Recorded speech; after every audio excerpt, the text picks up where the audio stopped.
Hello, and welcome back to the Psych Legal Pop Podcast. This is a podcast where we talk about popular culture through the lens of an attorney and a therapist. I'm Brooke Brigham, I'm the attorney. And I'm Tess Brigham, I'm the therapist.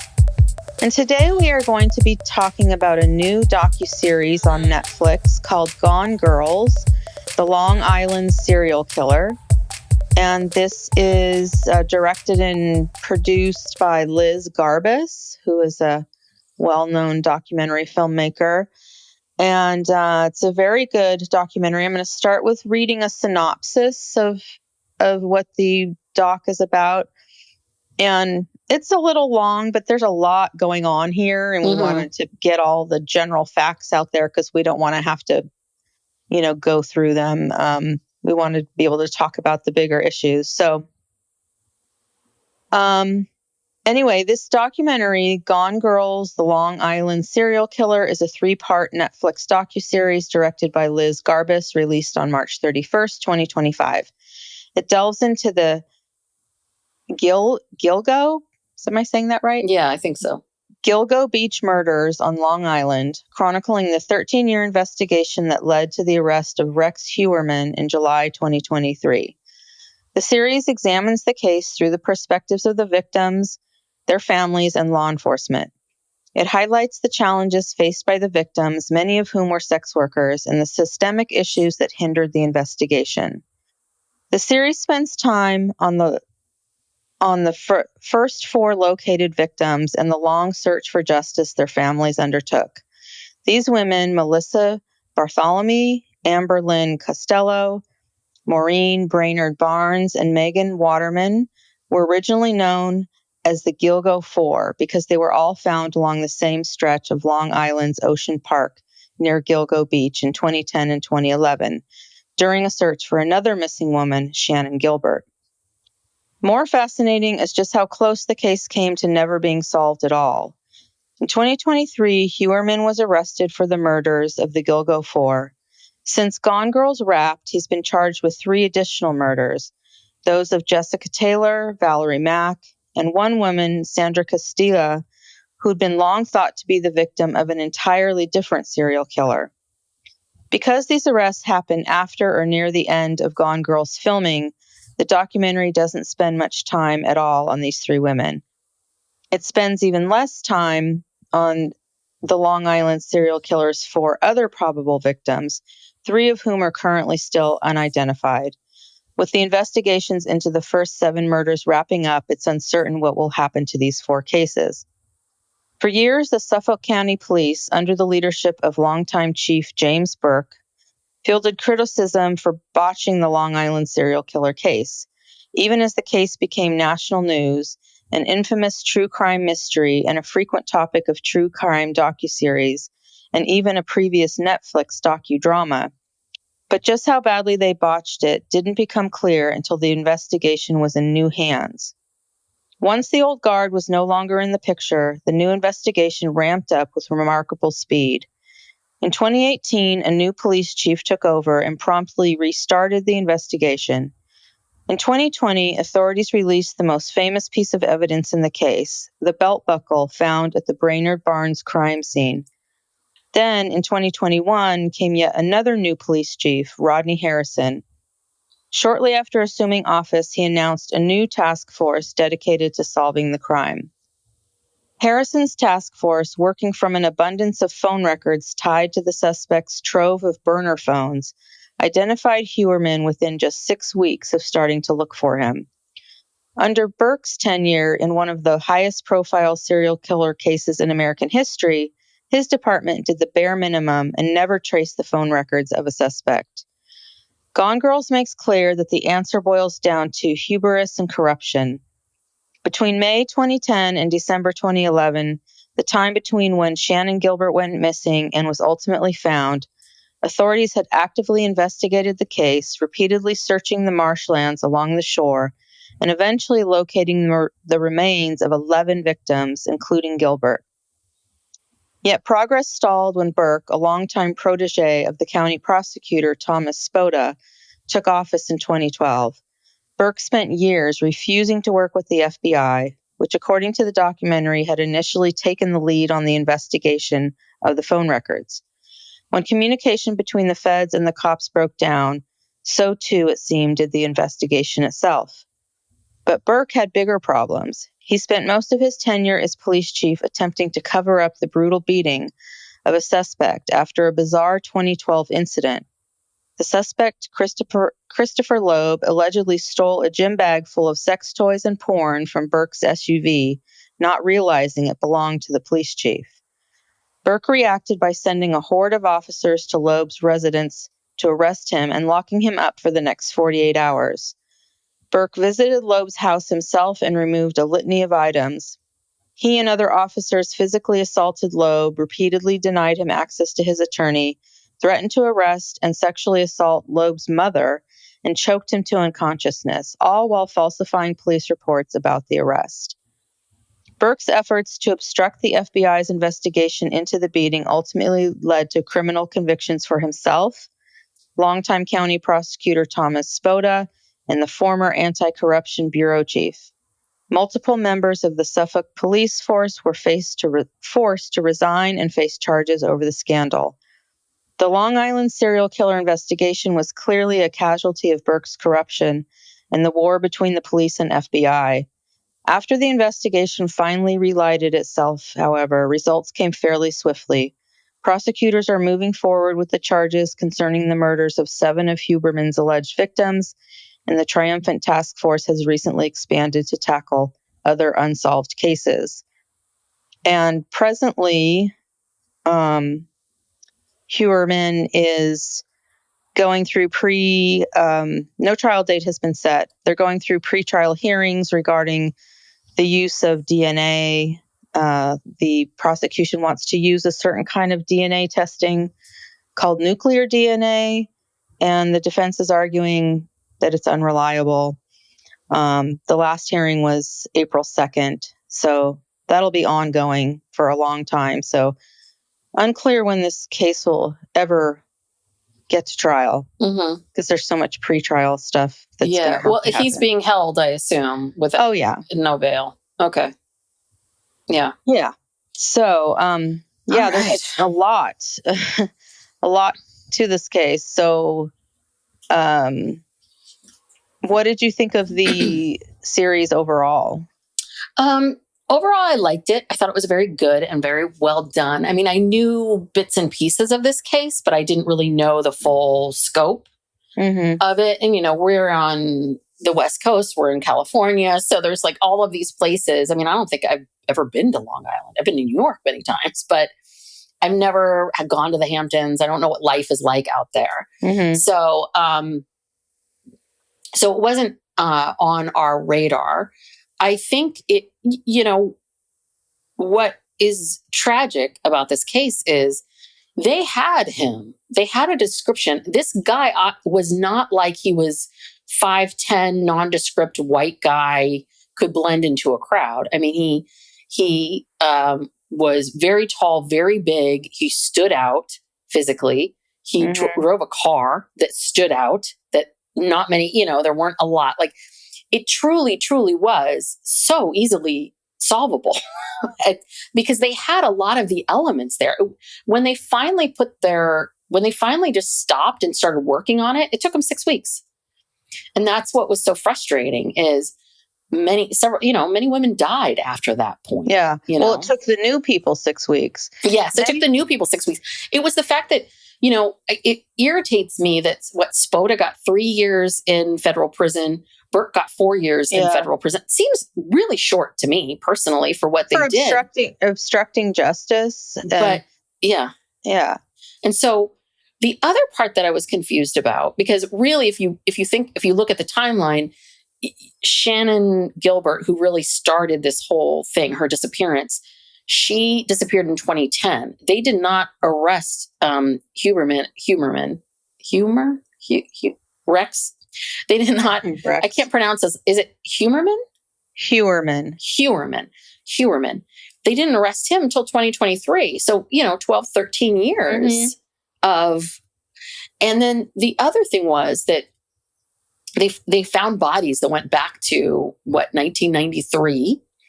And the other thing too is it sounds like there are also lots of other women that are missing that may also be tied to him because, you know, what was he?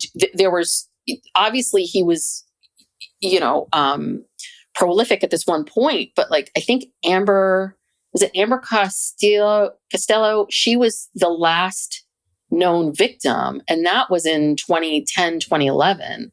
But a known victim, because they were able to tie his DNA to all of these earlier ones. But then at the end of the series, they kind of flashed a list of all of these women who have never been found, who they suspect he might. That's the thing. There's bodies everywhere, and whether they'll ever be found, they may never be found. Yeah, if he killed that many people in that short of a time frame, and he had basically been a serial killer for 30 years or something, there are a lot more bodies. There are a lot more victims. And it was like the old guard, the Spoda and the Burke. I forget the name of Burke. Well, and the guy before Burke's predecessor. Because when the docuseries starts out, there's a different police chief. Or anyway, the old guard, the old prosecutor, and the old police chief, they couldn't care less about these cases because they did not want them to be solved. And the question is why? I mean, there's different answers to that. It could be because possibly they were involved with, well, we know Burke was involved with sex workers and, you know, so they were involved in this activity. They possibly could have been seen as suspects, you know, because they had contact with sex workers, and all these sex workers are coming up dead. And they also, I don't think they wanted to put any of their department's resources towards solving murders of sex workers because it was just very sexist. You know, they did not care about these women. They did not care about solving this. They did not care about their families finding closure or justice or anything at all. Well, one of them this was the first police commissioner before Burke. He made this comment of they were in a high risk business. So basically, here we go, blaming the victim, saying you deserve it. Yeah. You deserve. Well, hey, you were a part of this high risk business, getting in cars, going with men. You know, come on, of course. So, and what did Burke? Though Burke denies that he called it this, but he called them misdemeanor murders. Misdemeanor murders, like that they're not very important because of that. And we've seen this time and again. This is why people target sex workers. It's why it is because they know that this is the perception of the police. It's also, there's another layer to this, which I hadn't really thought of before, which is, you know, sex workers are the best people to speak to about what was going on in these other women's lives are other sex workers who maybe had encounters with these men or knew what was going on. But they didn't want to go because they had their own concerns. I mean, one woman was very clear. She said, I had a probation violation. I wasn't going to walk in there. Right. So that was the other problem too, is that they made no concessions to try to speak to the right people because the people that had the most information were afraid to speak to you. So there was that issue too. Yeah. They literally made no effort. They made no effort to do anything. They didn't want to. They didn't care. It was just so obvious because, the new people come in and within 6 weeks, they've arrested this person. Yeah. Well, you know? Yeah. And I think there's a tremendous amount of bias, obviously, for sex workers. I think there was a lot of bias of some of these girls' families. Like, I really think that Shannon Gilbert, who is the first person that's mentioned in the documentary, who was an escort, Craigslist escort, and she, you know, we still don't quite know what went on with her. Something freaked her out. Something got her worried. She called 911. Yeah. She called 911. She was scared half her mind. And then the mom tried to go to the police and say, listen, my daughter's missing. Like, don't you see? There was this phone call. She was being chased, like, you know, and all of that. But I think the other problem too is I do wonder if that mom had been a mom and dad and they were part of some, you know, prominent family or maybe a different kind of family. Like, there's just a lot of bias of, you know, no. Yeah, there's socioeconomic bias. Yes. Yeah, there's misogyny. These women who were killed, it was a lot of single mothers. I didn't see any dads. Yeah. You know, single moms. Every single one. And some of them had children. And wasn't Shannon, she was trying to make enough money so that she could pay the child support or something so she could see her child? Yes. She had a court date coming up. She had to make $3,000 for this upcoming court date because she wanted to, there was an issue with the kids. And I think that her ex, I guess, was very vindictive and was using her, I guess, the sex work and some other things against her. And so, you know, she wanted to show up to court and show that she could make, you know, have the money, whatever it was. So, you know, that was the other thing too, that was very surprising because I think usually we were talking about this before we started recording. Usually there's a correlation between drug use and addiction and sex work, but I didn't get the sense any of these women were addicted to anything. I mean, it truly felt like they were just trying to make enough money to live. Yeah. Yeah. It was sad. It was upsetting because every single one of these women had a mother, a sister, family members who loved and cared about them. And they all came together and kind of formed this support group. And we're trying to get the word out, having press conferences and getting, you know, trying to tell people, look, these women are missing. These are our daughters. These are our sisters. You know, we love these people. These are good people. They're just trying to survive. But I also wonder too, like, I wonder if their family members knew or if they didn't know and they just didn't want to go to their family members and say, I need help. And so they had to turn to sex work to survive. I'm just curious, like the dynamic, because it's like you said, it's not like these were women who had no one who cared about them and who are on drugs and just, you know, not at all. Or even, right, that you had a family member who was a drug addict and you've had to cut them off because that's what you need to do, loving detachment. So, you know, you don't know what they're doing or you knew what they were doing. I mean, it really did feel like a lot of these families were like, wait, what was going on? You know, had no idea. And it's a very sad state of affairs that as a woman, the easiest, fastest way to make money is through sex work. Yeah, I know. And how frightening. And, you know, a couple women had encounters with this Hewerman and managed to get away from him.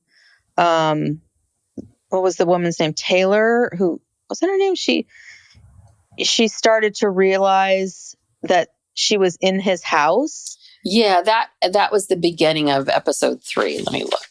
Yeah. She was there to do a drug deal. She was just there because she was working at like the Gold Club, which is a strip club, and was, I guess, using drugs. And someone said to her, oh, you know, can you do this drug deal? You'll make a cut from it. And thank God that woman had a taser. Yeah, she tased him and she got away. Yeah. So, so this guy turns out to be, he's a architect by day, working in Manhattan, you know, commuting into Manhattan. And then he lives in this Long Island suburb. But it's this very nice suburb where all the houses are very nice. Everyone cares about their house, very well maintained. And he's living in this real dilapidated house that was his parents' house where he grew up. And all the neighbors, you know, they're looking at him like, oh, God, you know, he's bringing our neighborhood down. Like, there's always one of those people. There's always like, one. God damn you. Yeah. And but people never, people maybe saw him as a little odd. He was married and he had 2 kids, and apparently they began to be able to track his movements, Mm-hmm. and saw that he was always doing these killings Mm-hmm. when his wife and kids were out of town. Yeah, because I noticed when you start to the Gilgo 4 and the other bodies that are found, or when a lot of these women were disappearing, they were all summer months. Mm-hmm. I mean, it was really interesting. Like they were like June, July, September, and then it will be dormant, and then April, right? Like, so it does make sense. Like, oh, this is when the family's traveling. Yeah, he has to wait till they're out of the picture. Yeah, so they get they get all this information. They think it's him, but they need to get a DNA sample so they can test it against all these victims. And so someone follows him around, and he's walking down the streets of New York, and he throws away a pizza box. Mm-hmm. And so they pick up the pizza box. They get his DNA off of the pizza crust left in the box, and they begin matching him to all these victims. Yeah. And really just, scary. And then they show up in his neighborhood, and they spent I don't know, how many days was it? Searching his house. It was I don't know. Days and days, and they recovered 300 firearms. Yes. Really weird. But none of the women were shot. No. Like most women were strangled. Yeah, strangled, and then sometimes he would dismember them and scatter their body parts. I don't know. And that was one of the things that was interesting because, under the original guard, they wanted nothing to do with the FBI. The FBI kept showing up going, hey, do you want our help? And they're like, no, which is also very suspicious. Mm-hmm. And I think the FBI found that suspicious.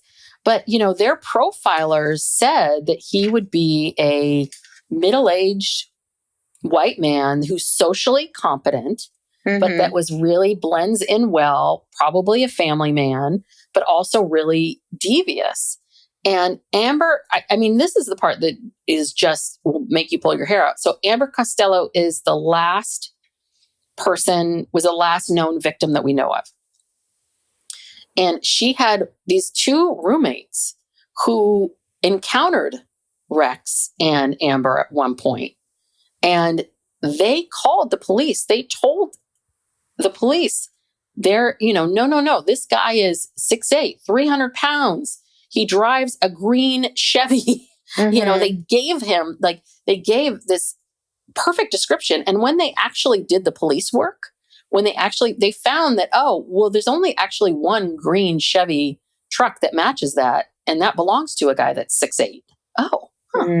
Oh, wow. What are the chances? Yeah. I mean, it's a little bit like it was not, once the bodies were found, it was not a hard case to solve. You know what I mean? It wasn't. And that's why I will say you got to give Mary Gilbert, Gilbert's mother, who has since passed away. Didn't realize that. She didn't look that old. Not quite sure what happened. I think all the stress probably killed her. The stress of all this, yeah. But she was really the one that got all this started. Because if she hadn't been there putting pressure on them, they would have never searched that area, never found those bodies. And then they finally decided to start searching for Shanann and they found her body and her remains not far. They found all of her stuff, not far from where she called the cell phone, right. Not far from there. And then they found her with no pants on in this deep marsh. Yeah. They took a long time to find. And of course, there's this debate, obviously that means it's a homicide. No. The one guy's like, well, when you get hypothermia, that makes you think that you're really, really hot and people start stripping off their clothes. What is she doing out in a marsh in the middle of the night? She didn't get there willingly. because they start the series, the opening scene is this 911 call that Shannon makes, and she's screaming, she's saying someone's going to hurt her, kill her, and then you hear her screaming. So she's obviously being chased, whatever. And she out of this trying to get away from this house. And that's the thing, they had records from that call. That was a cell phone call. Yep. And this Huerman is using burner phones, but they actually, catch him that he's on video going into these stores in Manhattan, putting more minutes on a burner phone. I mean, they had so much information at their disposal. And I just keep going back to why. I mean, are they cut the Spoda and Burke, like, are they covering up something that they're involved in or they have done? Like, why are they so cavalier and just... Because the sense that I get, well, this is also the whole Shanann part. This wasn't explained because Shanann had gone out to Long Island to meet with a client of hers, this guy, Joe Brewer. And she was driven by this guy, Michael Pack. So, and she and Michael are friends. And this whole thing is so weird because Joe Brewer comes out of the house to Michael, to the car, and says, hey, something's going on with Shanann. She won't leave the house.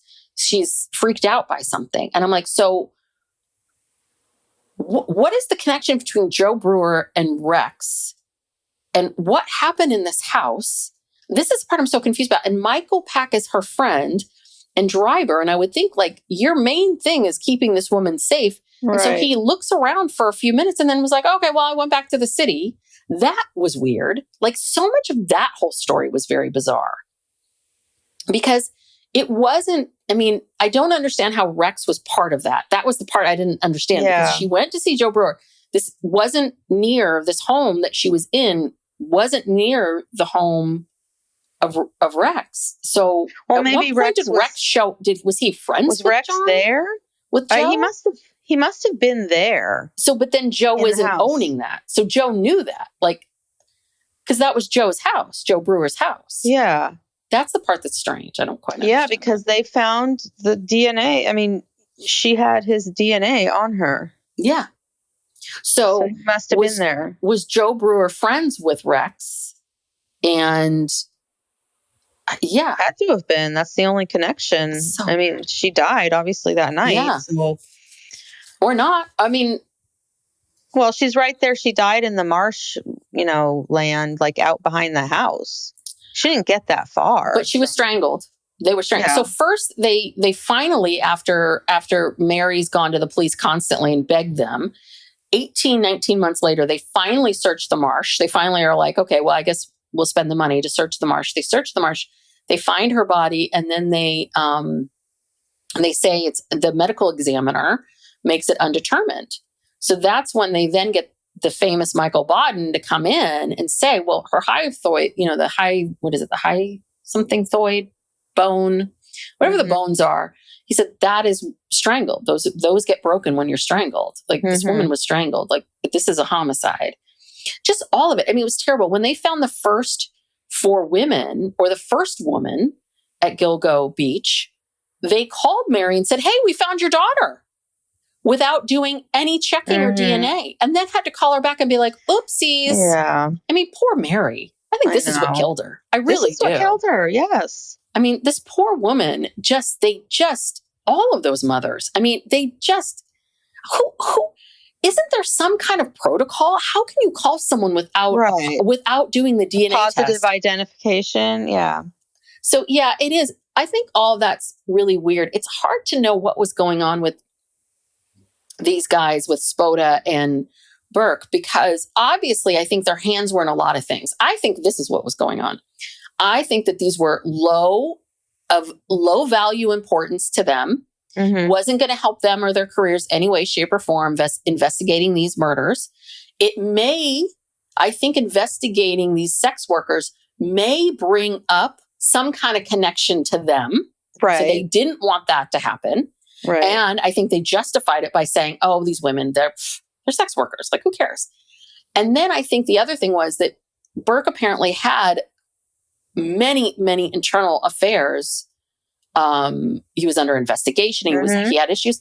I think the guy was basically doing bad things, was probably on the payroll for a lot of bad people. And I think that was his job. I think his job was being corrupt and working for whomever he was working for, getting false confessions, getting favors, doing this, doing that. And I think that he probably these guys were right on the edge of that. And it was like, oh no, we can't go that far. I think it was that. I think they were too busy covering their own asses. Exactly, because this duffel bag that was stolen by this Christopher Loeb, in it was porn, old school VHS tape porn. Jimmy Burke, he's old school, people. Old school. Maybe it was a CD, I'm not sure. But sex toys. Yes. And then like a bunch of his business cards. Among other various things. And this was just in his little duffel bag in his car in plain sight. Yeah. Not even locked up or anything like that. Because Christopher Loeb was a drug addict. He was just supporting his habit. He was breaking into cars. Yeah, breaking into cars. He didn't know whose car this was. But here's the thing. Where do you keep your business cards? You keep them in your purse. So you might want to take that out. I keep it in my office. The glove box or maybe you take them with you to a networking event. It's sort of like, okay, I've got my porn. I've got my sex toys. Oh, I got to get my business cards. I mean, to me, that means that all these things were connected. Like, you were handing out business cards with the sex toys. I mean, there's something about this that just felt like, I think this was convenient. He knew that if they started digging into this, his name would come up. And one of these sex workers who they interviewed would be like, wait a minute, I know you. Yeah. Hey, Jim. Long time no see. Jimmy. Psych Legal Pop will be back after these messages. Yeah. He did not want to be anywhere near this investigation. No. At all. And I also think they're lazy. I mean, I'll be perfectly honest. I think they talk about how Suffolk County, they were the highest paid county. So it was like a good gig to get. You wanted to get it. And I also think there was a certain amount of laziness and I think that when you're that corrupt and that's a full-time job. Right. You can't work the actual job covering you're paid up for. Stuff. Yeah. Covering up stuff takes up all of your time and energy, and you just don't have time for anything else. So when they went into, and this was another strange thing is, so this Huberman guy seems like this mild-mannered guy by day. There was a video of him where he was being interviewed by someone. Yeah, that was weird. Like some kind of German web show or something. So weird. about architecture, and he's talking about architecture and what he's good at. And he seems like this kind of brainy, geeky guy. And even though he's very imposing, he's very big. He doesn't, but you start talking to him, he's like seems like a gentle giant. But he's not. He's completely sadistic. They find, when they seize his computer, and even though he had tried to scrub everything, there's always a way to get back in there. And they found all kinds of crazy, of course, emails where he's trying to solicit sex workers, but also these very detailed lists of basically how to kill people, like what supplies you need. What supplies you need, details about, where you're going to go, what you're going to do. And he over time would perfect it. So because he was killing for many years. So he would learn a lesson about, that rope is too flimsy and it broke. So next time we got to get the thicker rope. Yeah. And it was just crazy. And that was the part that really bugged me, that there was always this argument was this one person? Was this multiple people? And the thing was that there was always this argument of the first 4 were found in burlap, but this person, their torso was gone. And then this person was like this. Shouldn't they all have the same MO? And I think that I remember before I even heard about the blueprint plan, I was thinking in my head, well, wouldn't you perfect yourself over time? Right. Like, you would get better and better at that. Like, you learn your lessons about things. Yeah. That was the other part that was kind of odd. I was like, what? And I don't know if it was the FBI that didn't believe that it would be different or whatever, but I was like, why is this so hard for people to believe that? Yeah, most likely this is all these women are sex workers. they all look alike, I mean, anyway, can we just go back to a second for, I want to go back to the Jim Burke thing. So, Mary, Shanann's mom, hires her own attorney. This guy, John Ray, the attorney. He was a character. Now, he really, I have to say, because I mean, this guy cared. He really did care. Absolutely. Yeah. He cared about Shanann. He wanted to get to the truth. He was helping Mary with this. But we then see him give a press conference with this woman, Leanne, who basically didn't testify, it was in court, but said, I, am a sex worker. I had an interaction, a sexual interaction with James Burke. He couldn't perform, people. And then he got mad at her and said she was a bad whore. I was like, that's not on her. But anyway, we hear her testimony, but this guy, John Ray, I mean, did you see what he was wearing at that press conference? Okay, I just need to stop for a second because I had to write it down. He was wearing a fedora that's bright yellow. And then he's wearing a blue and white striped jacket, like he was in a barbershop quartet, with a bright blue vest. It was a lot. And, he had a ponytail too. Yeah. I was just baffled by that. And he seemed he seems very competent. And I was just like, again, I think people should be able to express themselves however they want. But, being a therapist, I don't wear graphic t-shirts with my clients that give them certain impression. Like, you just kind of don't do certain things just because you need to be kind of neutral. You need to be a blank slate. Yeah. And I just kind of felt like, wow, Johnny, you really want to be a star or something. There's something going on here. Anyway, I found him to be fascinating, but it seemed like even after Mary died, and I doubt this guy was getting paid much. Even after Mary died, he cared enough to keep going. So I think he's a good attorney. It's just a little, I just want to know about his fashion choices. That's a little eccentric. Well, one thing that Leanne woman said during that press conference was that Burke tried to strangle her when they were having their sexual encounter, which was a signature, thing that happened in all these other cases. Yeah. So again, but that might also too close. And that might also be a little bit like maybe he also. I would think that there might be many, several men that are into the strangling. I guess I just wonder if did he and Rex kind of maybe run in those same circles? Like he kind of sort of knew that there was this guy, and boy, he physically meets all these things, and seems like he's with him a lot. I don't know, just all of it. Wow, it's just all just awful. Yeah. Well, and they talk a little bit about the neighbors. Talk about because his family had lived in that same house for decades, and they talked about Rex's father. And apparently he was a total tyrant and violent with his mother and violent with the children. And then there was a childhood friend who talked about how, Rex was really bullied because he was a big kid and he was kind of awkward and the kids would just beat him up and he wouldn't even fight back. Yeah. Even though he could have, he was a big guy. Yeah. But he would just kind of let them do it. So he had issues. I mean, obviously. I mean, no serial killer just born a serial killer. That was the thing is that,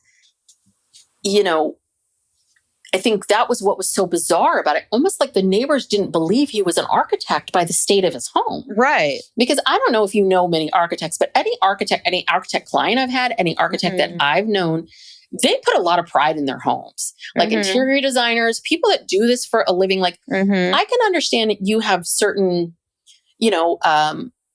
people always talk about this, like landscapers, their yards are a mess. And I can understand that. But usually architects, you have to be really smart to pass that exam.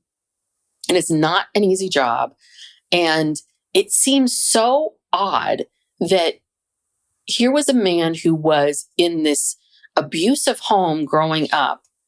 Wouldn't you want to get away from that? Wouldn't you want to run as far away from that home? But then you stay in the home and you change nothing. You're an architect. You of all people would know how to change things. You change nothing. It's like a shrine. And that's the thing about it that was so odd. It was like, this was a shrine to his pain, to his anger, to his abuse. And it was almost like he got off being in it, like still being in that place. I mean, the family was quirky. Yeah. So his family's a little quirky. The wife was a little cuckoo crazy. So after the FBI completely raids their home, rips it apart, that everything that was inside has either been removed or it's been moved outside. I guess they don't have anywhere else to go. So they come back and they're literally sort of camping in the front yard. Yeah. With cooking out there, with whatever is left out there, and yelling at the press. There's all this press out in front of the house. And well, I do want to say, I did feel from them in the sense of there were also probably 24 people, just regular citizens, standing there with their iPhones recording all of it. And I think this is one of the things that it's happened in our world a little bit. It's a little bit like, press shouldn't be bugging, but why are you all just standing there? Like, I did feel for them. They were like animals in a cage that everyone was watching for their own entertainment so they can then go back. Now, she seemed a little quirky, the wife. She divorces, she files for divorce, but she starts showing up to court dates. So it's a little unclear about what's going on. And, you do have to ask yourself and wonder, not so much about, I can understand not knowing what he's doing. Like he's, oh yeah, I'll meet you for that vacation. You go, I'll meet you in a week. I've got all these meetings. Like I can understand someone believing that and being like, oh, okay, catch up with us in a week, whatever. But how could you move into that home and knowing, oh, this is your childhood home and nothing's changed? Like that, his wife didn't want to go like, maybe we should update the bathroom. Maybe we should redo the kitchen. Maybe we should paint the outside. I mean, the place was completely worn down. And so it's a little bit like, it wasn't him living alone. So no, she never insisted on that. She never asked for that. So it makes you wonder about their marriage and what was going on there. And the kids, the girl who was there, she had a boy from a previous marriage and then they had a girl together. I mean, she looked like she was staring into the cameras like, shell shock. I'm like, I wonder if she's even, I think she's learned how to detach, to disassociate. I was looking at her, I'm like, I think she's completely disassociated right now. I don't think she's here with us. She goes off somewhere else, which is what you'd have to do.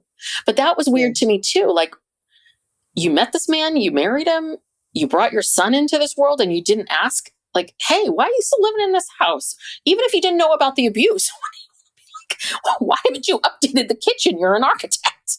Why haven't you painted the outside? What is he doing with all of his money? Because I'm sure he got paid well. Yeah. I mean, he had an office, Fifth Avenue. I mean, architects make good money. So even living there, I mean, I don't know if the wife worked or not, but was it all going into guns and porn? And rope and prostitutes, to sex workers and to all of that. But how are you spending money on the sex workers? You're killing them. You're not even having to pay them. Well, maybe he didn't kill all of them because he seemed to be quite busy with all of this. So I don't know. I guess maybe he visited a lot of sex workers and maybe some of them are alive and some of them aren't. I don't know. I don't know. Yeah, some of them got away. I think, and then there was another woman who, remember, she she met him at a restaurant, and he started talking, and it dawned on her that, oh my God, that this is the Long Island serial killer, and she texted her friend and said, come to the parking lot, come pick me up. Yeah. So she got away. And then there was another woman who tased him who got away. So, if you're doing sex work, I'm sure you have to be hyper vigilant. And sometimes you can get away from a situation like that, and sometimes you can't. It's just, this is so sad to me. Like, it breaks my heart. Breaks my heart for these women and it's their just families. Yeah. I mean, it's really heartbreaking. You know what it was that he started asking that one woman they met at the restaurant about the Gilgo murders. And he starts asking her, like, do you know anything about it? I mean, so there's another element of this was he would use the phone of his victims to call family members, it was, let's see, one of the Gilgo 4 women, which one was it? Melissa Bartholomew, Bartholomew.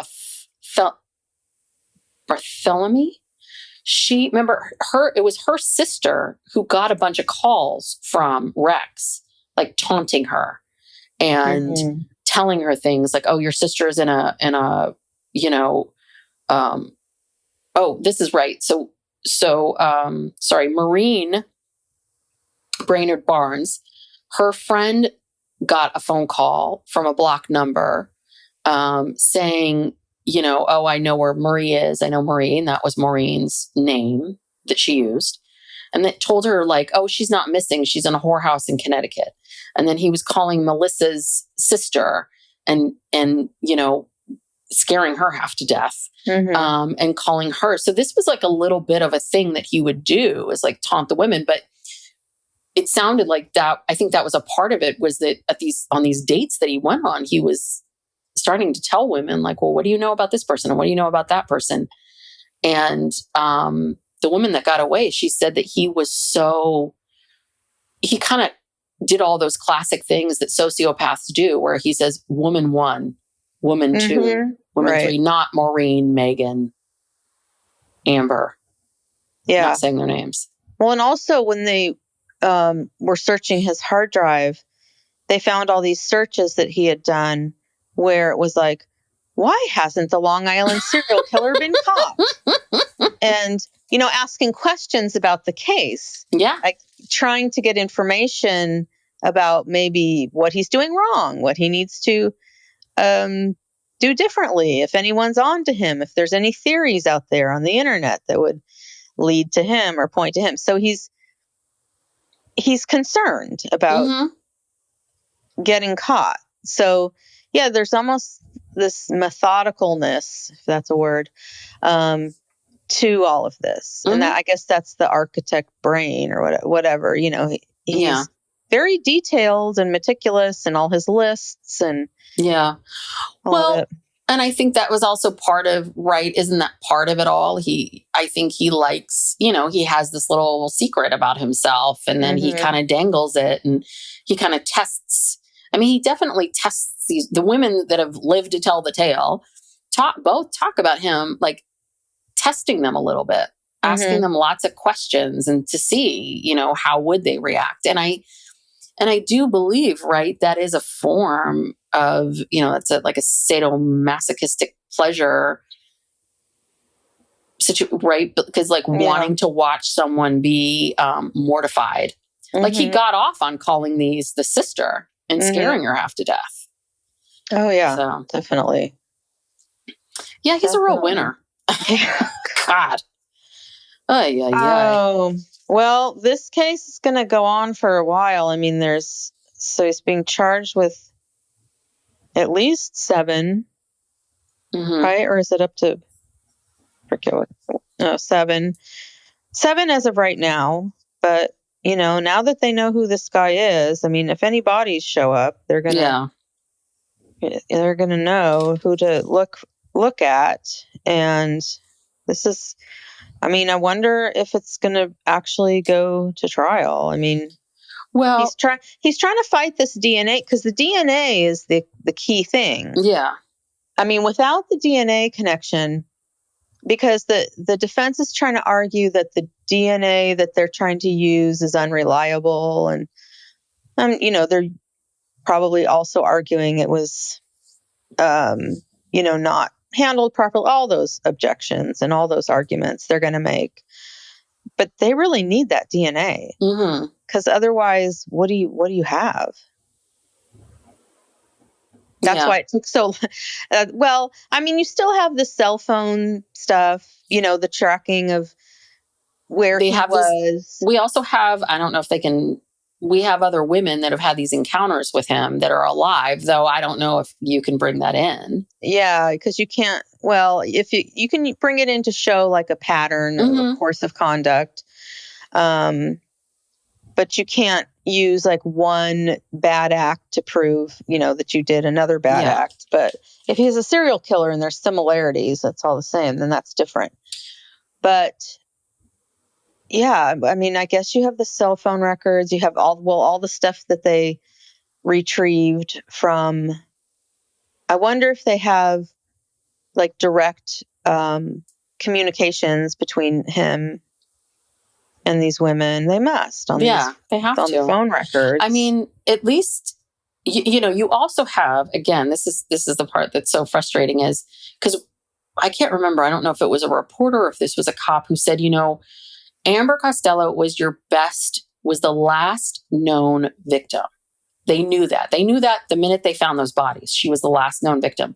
They said, that's your best lead. And if they had just investigated that lead, they would have gotten a description from the roommates who described him, perfectly.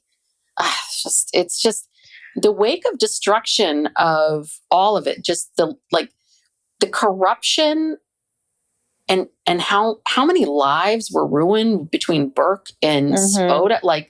Because there's a whole separate story we haven't even talked about some poor kid getting framed. I guess there was a murder of a kid, Pius, in Long Island, and they found him like beaten up at a school and rocks shoved down his throat, and that's what killed him. And, two brothers, I guess, got set up for the murder, and Jimmy Burke was the star witness and basically gave the testimony that they needed. Suffolk County was known as closing cases. 95% of the cases were closed on confessions. False confessions, essentially. Which is statistically impossible. So you just look at this on the whole of these two being in power and all of the destruction that they caused because they were so focused on these other things and because they were so dirty. They weren't focusing on this thing over here that was solvable. Right.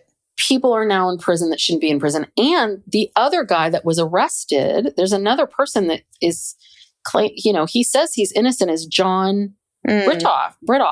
Well, they were trying to pin that Sandra Castillo on him. Yes. And they found no DNA, but if they had, but then when they tested Rex's DNA, oh, guess what? Look whose DNA shows up. So, but John Britoff, he has always maintained his innocence and he is still in prison today, I believe. Yeah. He's been in prison for like 10 years. Because of these other two murders that could very easily, so I'm wondering what's going on with that. Like they denied him a new trial. I mean, to me, I feel like that's excellent evidence. Like, why can't you just check the DNA on those people? Yeah. All they wanted to do is, they interviewed his defense attorney. She was explaining how they were trying to get an order from the court or some kind of reconsideration of this to try to do a DNA test to see if Rex's DNA matched the two women that this guy's accused of killing. And they denied it. So what's going on there? Why can't you do that? How hard is that? So, and again, here we are where, this is blatant misconduct. this does exist. And, again, every time we, in all these other, high profile cases, we bring up, well, there's a possibility here, reasonable doubt and this and that. And people go, oh, no, no, no. I mean, even, it's tragic. Yeah. It's really tragic. And, and just because we have DNA, it doesn't always get used, doesn't always get used properly. All kinds of holes in the system. But yeah, there's even without the DNA, obviously there's a lot here. So I guess we'll have to follow this and see if and when it ever goes to trial. Yeah, you would think over time we've been struggling with police corruption since, I don't know, the beginning of time. It seems like you would think that they would try to figure out, like, maybe we should start giving different kinds of psychological tests, like trying to identify what happens. Because I do think that this absolute power that the police have sometimes, it's just it seems to corrupt a lot of them. Well, it's not just police, it's politicians. It's anybody in a position of power. It's that saying, power corrupts and absolute power corrupts absolutely. It is everywhere. It's a human response, a human condition, whatever you want to call it. It doesn't matter. I mean, the school board, if you give someone a little bit of power, not everyone obviously does this, but it's very tempting. And people just want to feel important. They want to get perks. They want to get treated special. They want, I don't know. Because it makes you feel good. Yeah. I mean, listen, if you're the most popular guy at the bar, if you're the most, all of that, it makes people feel wanted and seen and heard. And I'm not saying across the board, this is how all politicians are, this is how all cops are, but there are professions that I kind of feel like we spend a lot of time on certain professions and focusing on, how do we keep them honest? How do we do this? Right. Doctors but police, we seem to kind of not get this. I don't know. I don't know what needs to change. I don't know if police need a lot of psychological training and bias, like very early on. I don't know. I don't know what needs to happen. But I don't know if they come in that way, though. That's what I'm saying. Like, how do you keep them from going there? Because I do think that, right, you and I both have jobs where we have some sort of level of power, but why haven't we, why am I not, I could do a bunch of crapola. I could say a bunch of stuff to my clients. I could cheat the system. I could do this. I could do that. So, but I do think that there is a level of like people understanding, like, well, how you get there and why you get there and the bias. I don't know, because I agree with you. I don't think people start out this way. I think maybe Jimmy Burke was. I think that guy was a little bit of but I would want to know more about Jimmy Burke's life. My guess is I think that guy probably had abuse in his childhood. I find it hard to believe that you would, you would get to this place. Yeah. I think a lot of it, like our professions, I think are more regulated. There are people like micromanaging, oh yeah. like what, and we're also checked by other institutions, like lawyers are checked by judges and other lawyers, there's people watching you. There are people watching everything that you do who can complain about you at any time. But like with the police and politicians, people who they're doing so much that's outside of people's that people are not witnessing, and they're working. They're not being micromanaged. There's not someone overseeing them all the time. It's just easier for them to get away with, cutting. You cut a little corner here, you cut a little corner here, and then where does it end? Yeah. And some people are just more susceptible to that than others. And like we're saying, not everybody does it. But if you're at all susceptible to it, then you're just going to do it. I just feel like when you're a cop, you're out there on your own. You're with your partner in your patrol car. You have so much power. Yeah. You can pull people over. You have a gun. Mm-hmm. You know, you can demand that people get out of their car and handcuff them and get on the ground. It's just so much power. Yeah. So much power. We don't have that much power. Yeah, I guess no.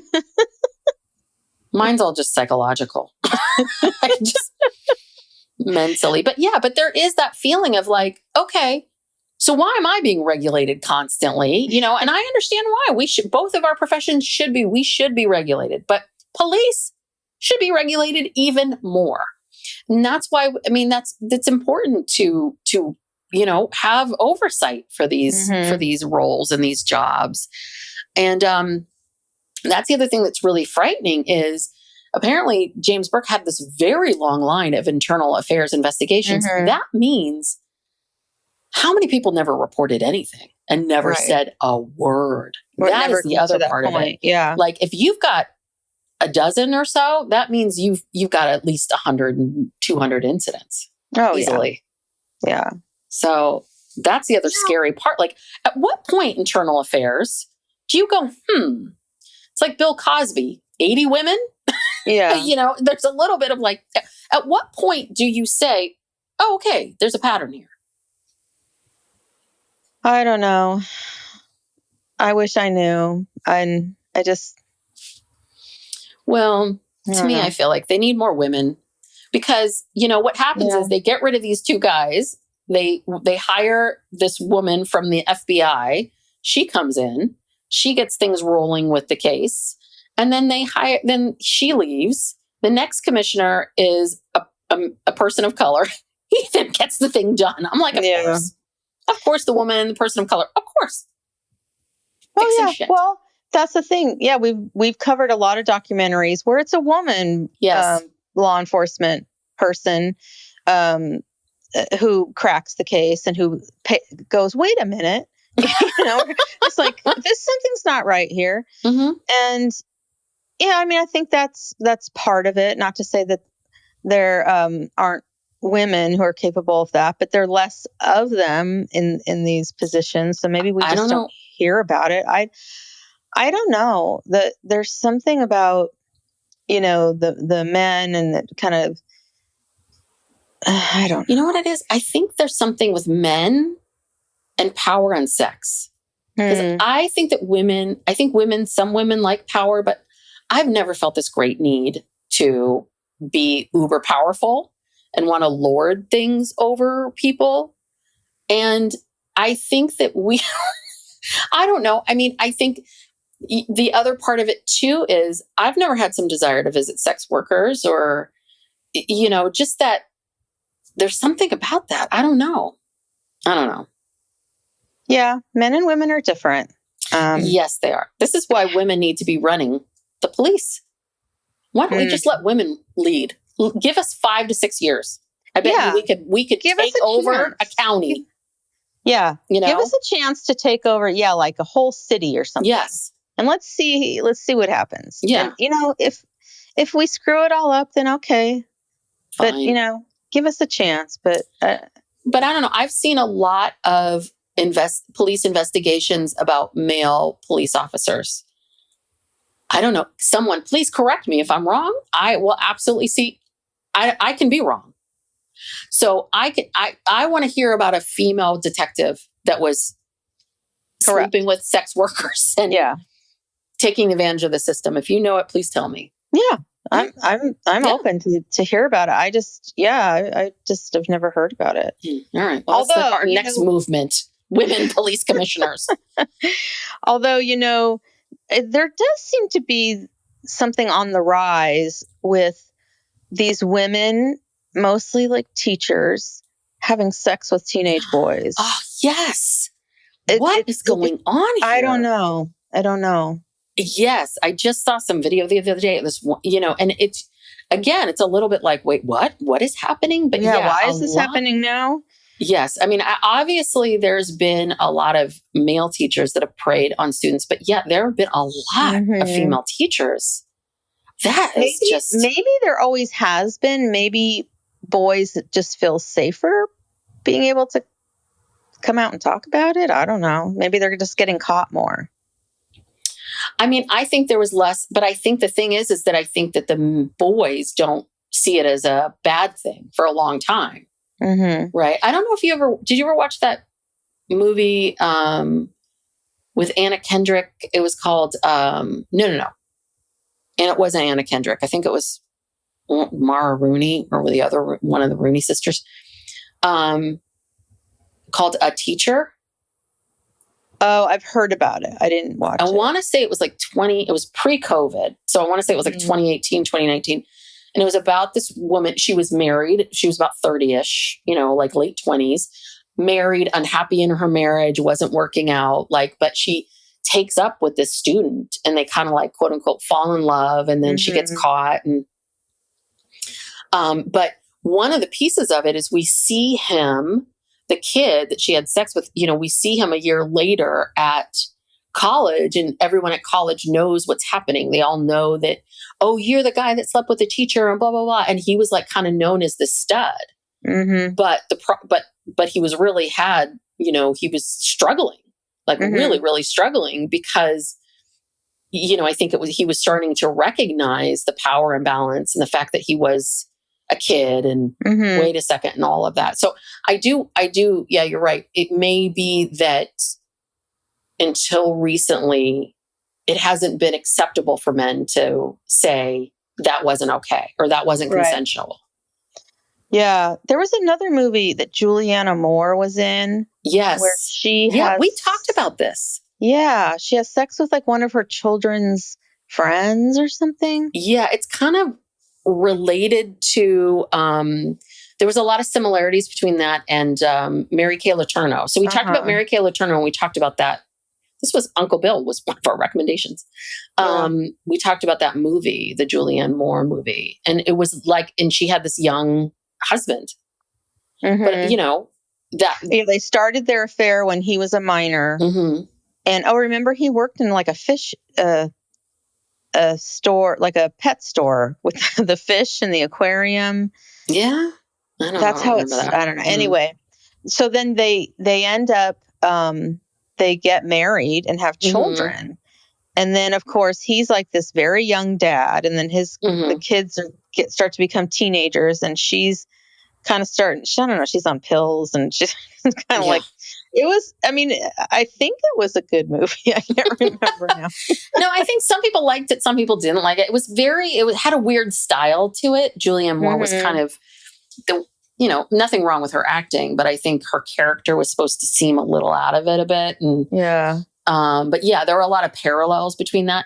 And that's a great example of, at the time, I think, what was his name? Vinny? I think he was 13 years old. He was 14 years old. And I think, that's so cool. An older woman, you're having sex. Isn't that great? Right? Like that sort of mentality. And it wasn't until years later that he really realized that wasn't okay. And even though in the minds of these boys and these women, the sex was consensual, obviously, it's realizing after the fact, wait a second, I shouldn't be consenting to this. Well, it's statutory rape. It's by definition not consensual. Oh, okay. Then you're right. Then I guess it isn't. Yeah. Well, and also it was the same with Mary Kay Letourneau with Billy. That messed him up. Yes, it messed him up for the rest of his life. To this day. She's passed away now, but I think her dying was probably the best thing that ever happened to him. Yeah, I think her being gone. But no, her daughters. He was like 16 years old and he had 2 kids. He had no childhood. I think she first started having sex with him when he was like 12. Yeah, it was like something was going on 11 or 12. Early. Yeah. But he was quote unquote mature. Again, if the roles were reversed, we would be mortified by this, and it is mortifying. But that, I think he was like 15, 16 years old and they had 2 young kids. She's in prison. She's in prison. So she can't help him. And then of course his family's taking care. It's just awful. That was an awful story. I also wonder too, do you think it's because parents are now more hypervigilant about at least our generation, about what their kids are doing? And, like a lot of people now won't even let their kids go to sleepovers. Yeah. Yeah. I think that's a thing us. having all the Yeah. experiences that we had, and maybe Yeah. we too had some, I mean, this didn't happen to me at a sleepover, but I mean, I'm just saying that like creepy dad or, Mhm. that weird teacher that kind of Teacher like who hugged cares you too a little much. too Yeah. close or looked at you weird. Like, I think we're the generation of suck it up. Like, oh, that's my problem. I got to figure that out. But yeah, I think it's parents who have seen some stuff and know these things go on. So they're very hyper vigilant. And I also think it's our culture. We're just so much better about these things. We now see that you're not a stud if you're 14 and you're sleeping with your 26-year-old teacher. That's not cool. That's not happening. And that attention that you're getting from this teacher or that teacher, like that isn't okay. I mean, I think some of the things Oprah, when Oprah said when she had from the Leaving Neverland documentary, I thought this was the best. This is like such a smart thing. And I think any parent needs to hear this, which is Oprah said, and she said it to the audience, she said, no adult man or woman should be that fascinated wanting to spend that much time with your kid. Like, and I don't know, who am I going to hang out? I'm not going to hang out with someone else's kid. Do you know what I mean? Like, would you say, oh, I'm going to take little Billy down the road and let's go get ice cream and hang out for the full day? It's like, no, you don't do this with other people's kids. But I think that's like, I think it's really people speaking to, no, that is not okay. That is not nice for this guy down the street to want to take you fishing every weekend. That's suspicious. Right. Or the coach that takes like a special interest in you. Coaches should not be taking special interest in you. That like they can take, they can coach you and do what they're going to do with you. Yeah. And believe in you at school. But there's no reason for you to be leaving campus with this person or doing anything or going to anything. I mean, you shouldn't be going to dinner there unless you're with your parents. Like, it's all those things. It's all of it. It's like, it's not okay. And so I think a lot of it is, I think it's been our hypervigilance as parents, but I think it's also just been, just a matter of people just speaking out and saying, I mean, this is what we've talked about with Monica Lewinsky and just people looking at things differently, being able to see things differently than they used to. We're evolving. We are evolving, even though it feels like we're not. We are actually evolving. This evolution, if you want to call it woke, fine. If being woke means that you care about other people, and then fine. But it's an evolution and it's growth. So it's a good thing. We're growing. We're growing. Look at us. All right. Okay. Well, thank you everyone for listening. If you enjoy our podcast, there's ways to support us. We have a Patreon. You can check that out where we do weekly bonus episodes where we talk about, pop culture, what's happening. We talk a little bit more about our personal lives, whatever's happening in the world. You also get all of our free feed episodes ad-free. For the upper tier, you get once a month a special true crime bonus episode. And we also do a Ask Us Anything where you can ask legal questions, therapy questions, or just anything at all questions. And if you haven't already, please subscribe to the podcast. And we would appreciate it if you would go and leave us a review. That would really help us. A nice review, please. Yes. Or just rate us. But, you don't even have to write a review. You just click on the stars. That would help us out. We're also on social media, on TikTok, Facebook, Instagram, and Blue Sky. Okay. Well, thanks for tuning in. Thank you. See you soon. Bye. Right. Bye.